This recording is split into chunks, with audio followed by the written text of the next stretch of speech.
Section 9.5, Adding and Subtracting Rational Expressions. In this section, we're going to be continuing our work with rational expressions, and we're going to talk about how to add and subtract those type of expressions. And so to do that, there's a couple of things that we have to a little bit review and a little bit kind of introduce when we relate them to the polynomials that we're going to be working with. So one of those things is least common multiple, and you've done least common multiples for a variety of reasons, and mostly when we talk about fractions, you're using them because you're needing common denominators. So this is going to relate to how we find a common denominator. Now, if you remember, when you do a least common multiple, let's just do one real quick. I'm going to do it at the top of the page here.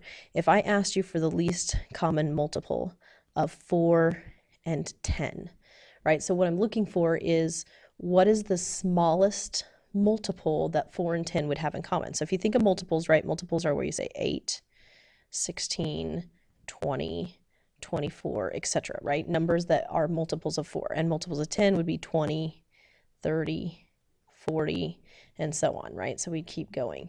Now there's lots of common multiples, but there's only one least common multiple. And if you look at my numbers here, when we say the least common multiple of 4 and 10, if we go through the list, the first one you see that they have in common, they both have 20 in common. So my least common multiple here for a number like 4 and 10 is going to be 20. That's the smallest number that both 4 and 10 can be factors of. Well, now, it's the same idea when we work with polynomials, but we have to do it a little bit differently because we have to get these variable expressions as our factors. And so what we're going to do here, when we're finding the least common multiple, the first thing, kind of like when we worked with our rational expressions before, we've got to get everything factored down so we know what all the prime factors are in our expressions. So my first one here, we have 4x squared minus 36.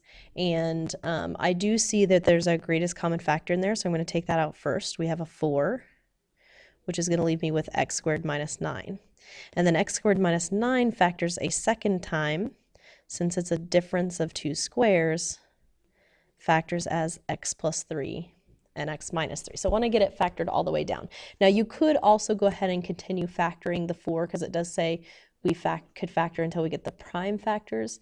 But if you want to just leave the 4, we'll deal with that kind of like we did up here at the top and just find our least common multiple like we normally do. Okay, so now the second one we have 6x squared plus 36x plus 54. And again, this one has a greatest common factor of 6. So let's take that out, make our factoring a little bit easier. And I get x squared plus 6x plus 9, which again will factor into binomials.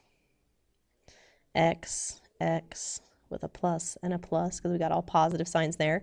And then factors of 9 that would make 6 in the middle, a 3 and a 3. So now it says we need to write each prime factor the greatest number of times it appears in either expression. So if I'm doing the least common multiple, first of all, now like I said, you can do the 4 and the 6 however you like. You can factor those into their prime factors and do it that way, or you can just do 4 and 6 like we did the 4 and the 10. What is the smallest number that 4 and 6 can both divide into? And that would have to be 12. So for the 4 and the 6, I'm going to start with a least common multiple of 12. Now as far as the binomial parts go here, you'll notice I have a couple of different things, but I just start with my first one, okay, and you'll see that the first binomial that I have is x plus 3. Okay, well if you look at both expressions, the most number of times that occurs is twice, so I'm actually going to have to put 2 x plus 3's. If I don't put 2 of them, then technically this over here would not be a factor of this here because there wouldn't be enough x plus 3's. Okay, so that takes care of my x plus 3's, but then this over here still has another factor of x minus 3. So I need to include that, and don't have one in the other one, but so the most number of times that occurs is once. So I can put this all together. Now you can shorten it up a little bit by saying it's 12 times x plus 3 squared times x minus 3. Either way is fine for me, but that would be your least common multiple right there. So as I had mentioned earlier, we're going to use these least common multiples as common denominators for these rational expressions. So let's do a little more practice though on finding a least common multiple before we move on to the actual fraction part. All right, so let's do this first one as an example. We have 3x squared minus 9x minus 30. And I'm going to go ahead and do my greatest common factor to make it a little easier to do the binomials. So 3 times x squared minus 3x minus 10. Do my binomials, x squared will be x and x. With a minus 10, I'm going to need a plus and a minus. And my factors of 10 that would give me 3 for the middle are going to have to be 2 and 5, like this. Okay, do the other one, has a greatest common factor of 6, and I end up with x plus 5. All right, so now that everything's factored, we'll go ahead and look at the coefficients here first. 3 and 6. Least common multiple of 3 and 6 is actually just going to be 6. Okay, 6 can go into 6, 3 can go into 6, so I'll just use 6 for that. Now, as far as the binomials go, this first binomial that I see here is x plus 2. Do you see any more x plus 2's in either one of these? Okay, no, so we'll just have x plus 2. And then you'll see an x minus 5.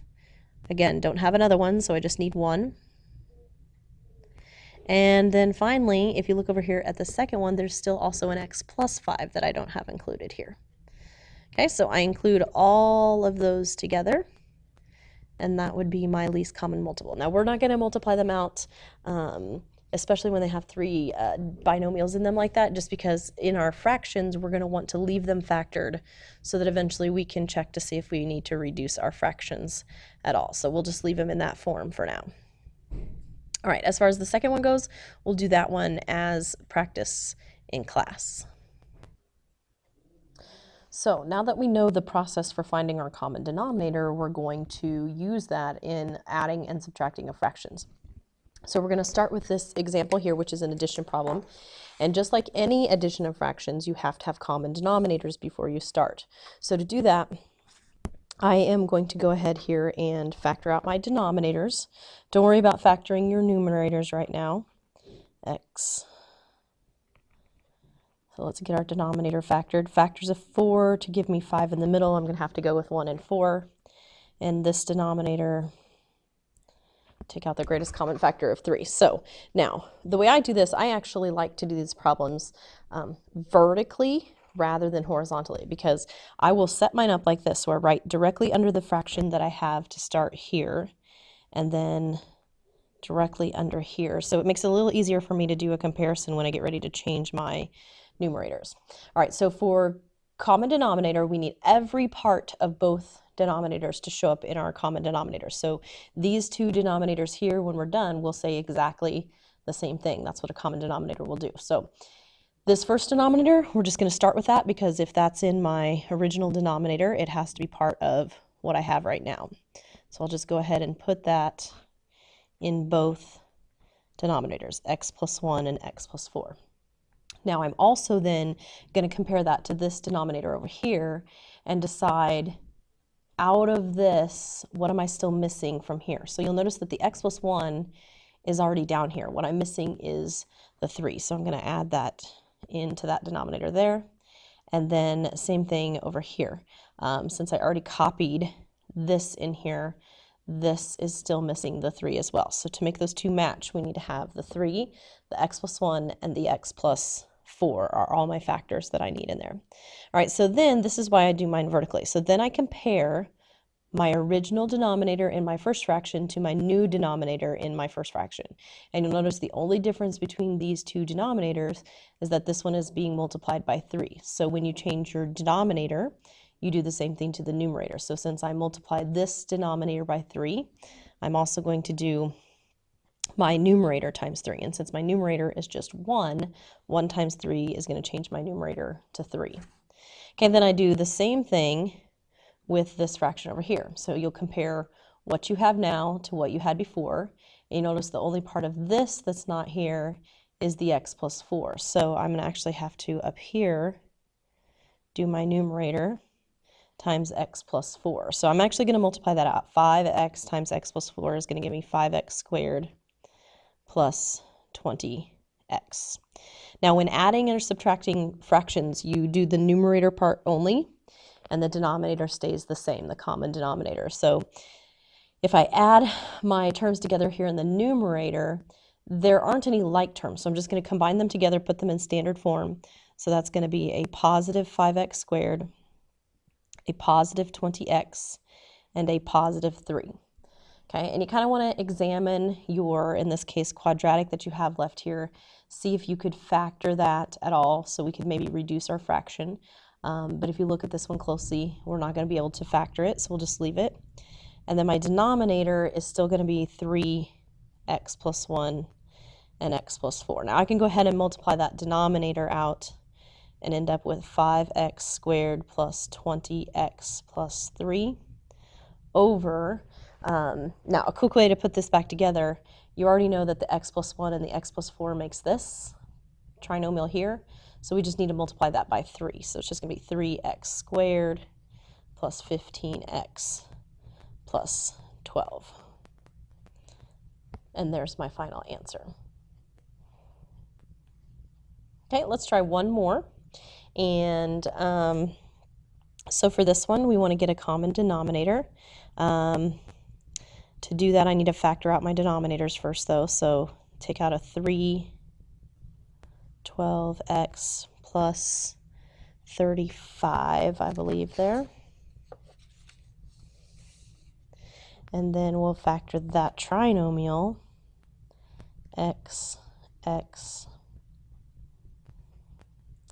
going to use 7 and 5 for that. And this, I take out the 6, and I get x plus 5. So for a common denominator, it looks like, if you look at the two coefficients you have here, a 3 and a 6, the least common multiple of those, we'll use 6 for that.